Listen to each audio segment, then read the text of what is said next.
Perkenalkan, nama saya Indra Natalia Yustoku dengan NIM 2024122. Di sini saya akan memberi pertanyaan kepada teman saya tentang etika dalam bidang kefarmasian apoteker.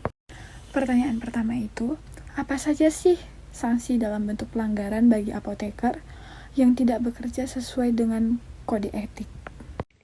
Untuk pertanyaan yang pertama, mengenai sanksi dan bentuk pelanggaran bagi apoteker yang tidak bekerja sesuai dengan kode etik, jawabannya ada 3 tingkat etika, yaitu ideal atau kode etik, minimal atau undang-undang, dan optimal atau pedoman disiplin.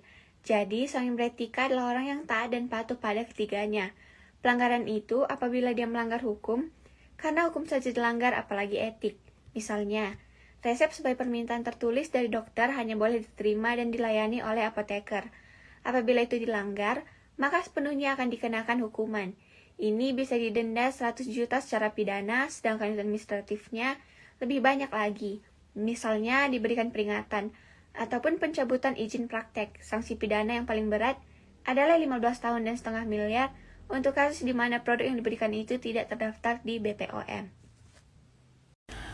Pertanyaan yang kedua, sekarang ini masih banyak apotik yang dimana apotekernya tidak di tempat tapi masih melayani resep.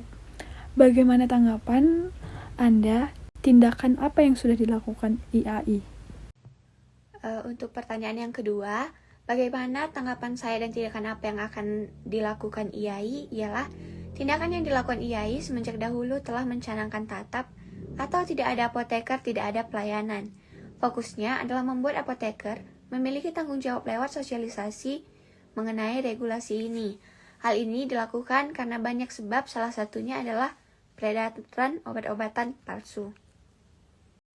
Menurut Anda, apoteker zaman sekarang ini sudah benar dalam melakukan prakteknya dan apa saja yang perlu untuk ditingkatkan?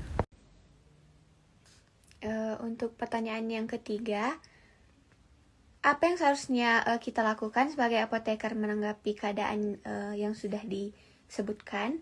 Hal itu sebenarnya tidak perlu dipertentangkan, karena omset akan datang dengan sendirinya.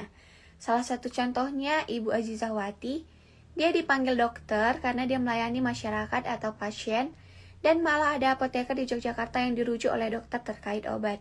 Rujukan itu adalah income karena akan menambah penebusan resep ke apotik. Pelayanan yang baik akan meningkatkan loyalitas konsumen. Sekian dari pertanyaan saya. Terima kasih.